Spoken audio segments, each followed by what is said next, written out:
മക്കൾ സ്കൂളിട്ട് വരുന്ന സമയത്ത് അവർക്ക് എന്തെങ്കിലുമൊക്കെ ചായക്ക് കടി ഉണ്ടാക്കി വെച്ചേക്കാണെങ്കിൽ നല്ല ഇഷ്ടമാണല്ലേ വരുമ്പോൾ. ഇവിടുത്തെ മക്കൾക്കൊക്കെ അങ്ങനെയാണ് കേട്ടോ. ചോറ് കഴിക്കണക്കാട്ടിലും ഇഷ്ടം എന്തെങ്കിലുമൊക്കെ ചായക്ക് കടി ഉണ്ടെങ്കിൽ ചായയും കടിയും കഴിക്കണതാണ് ഇഷ്ടം. അപ്പം ഞാനിവിടെ ഇന്ന് നല്ല അടിപൊളി ഒരു സ്നാക്സിൻ്റെ റെസിപ്പി കാണിക്കുന്നുണ്ട്. 10 മിനിറ്റ് കൊണ്ട് തന്നെ നമുക്ക് റെഡിയാക്കി എടുക്കാൻ പറ്റും. അതുപോലെ തന്നെ ഒരുപാട് ഇൻഗ്രീഡിയൻസിൻ്റെ ഒന്നും ആവശ്യമില്ല കേട്ടോ. അപ്പോൾ ആദ്യം ഞാൻ പാലൊക്കെ കാച്ചാൻ വെച്ച് അപ്പുറത്തെ അടുപ്പിൽ ചായക്കുള്ള വെള്ളം വെച്ചിട്ടുണ്ട്.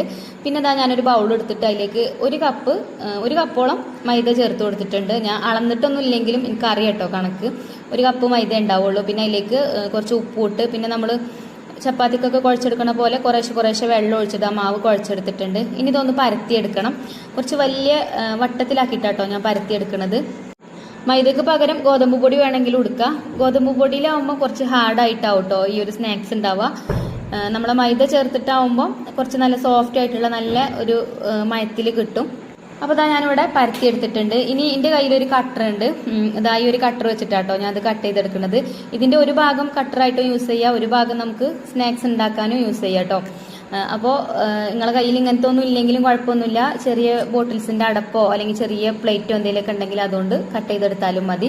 അപ്പോൾ അത് അതുപോലെ വലുതാക്കി പരത്തിയെടുക്കുകയാണെങ്കിൽ നല്ല ഈസിയാണ്, എളുപ്പത്തിൽ ഉണ്ടാക്കിയെടുക്കാൻ പറ്റും. അങ്ങനെയൊക്കെ ഞാൻ കട്ട് ചെയ്ത് വെച്ചിട്ടുണ്ട്. പിന്നെ ഒരു പാത്രത്തിൽ കുറച്ച് തേങ്ങ ചെറുവിയതെടുത്തിട്ടുണ്ട്. പിന്നെ അതിലേക്ക് ഒരു 2-3 സ്പൂൺ പഞ്ചസാരയും കൂടെ ചേർത്തിട്ടുണ്ട് മധുരത്തിന്.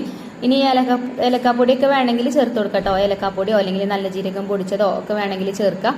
നമ്മളെ സ്നാക്സിന് നല്ലൊരു ഫ്ലേവറൊക്കെ കിട്ടും.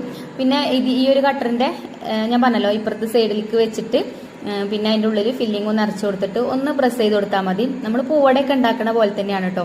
ഇതാകുമ്പം ഒന്നും കൂടി ഈസിയാണ്. ഒരു ഭാഗം കൊണ്ട് കട്ട് ചെയ്യുകയും ചെയ്യാം. ഒരു ഭാഗത്ത് ഇതുപോലെ ഈ ഒരു അപ്പം ഇങ്ങനെ വെച്ച് കൊടുത്തിട്ട് അതിലേക്ക് നടുക്ക് ഫില്ലിങ്ങും ഇട്ട് കൊടുത്തിട്ട് ഇതുപോലെ ഒന്ന് കൈ കൊണ്ടൊന്ന് പ്രസ് ചെയ്തെടുത്താൽ മതി. ഇതാ നല്ല സേഫായിട്ട് ഫില്ലിംഗ് ഒക്കെ ഇതിൻ്റെ ഉള്ളിൽ നിൽക്കും.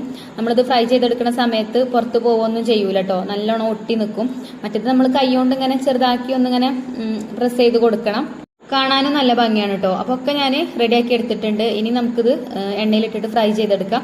എണ്ണ കുടിക്കൊന്നുമില്ല കേട്ടോ, പെട്ടെന്ന് തന്നെ ഫ്രൈ ആയി കിട്ടും ചെയ്യും. അപ്പോൾ ഞാനിവിടെ ഒരു ചട്ടിയിൽ കുറച്ച് ഓയിൽ ചൂടാക്കാൻ വെച്ചിട്ടുണ്ട്. ഇനി ഓയിലൊക്കെ ചൂടായിട്ടുണ്ട്.